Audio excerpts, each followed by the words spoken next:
In today's video, I'm going to teach you how to get back into Notion in 2024 using new features, AI, and a simple learning plan. If you've taken a break from Notion, this is a great moment to return, because the platform has made meaningful improvements that help you move faster and stay organized without getting overwhelmed. We'll look at what's new, how to ease back in with a focused use case, and what to watch out for so you can build confidence step by step. First, what's new? Notion added a button property to databases in 2024.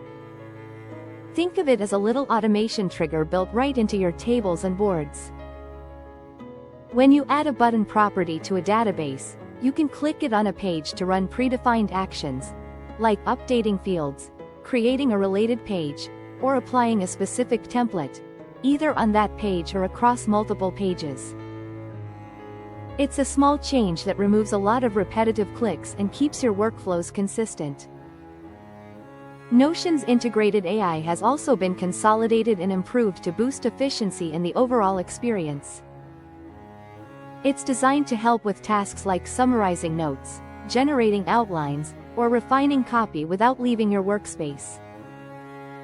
Just remember that, starting in 2025, Notion AI is a paid add-on separate from your core subscription, so factor that into your budget and decide if the time savings are worth it for you. You'll also notice refined simplicity throughout the interface. Navigation feels cleaner, and information is easier to organize. Take a few minutes to skim updated menus, explore the modernized block options, and get comfortable with the layout before you rebuild anything complex. When you're ready to dive back in, start with a single, specific task instead of trying to rebuild your entire system. Pick one personal project or hobby to track. Create a page for it, add a simple database for tasks or notes, and keep it minimal. Focus on core features: pages to contain your ideas, databases to structure information, and the / command to insert blocks quickly.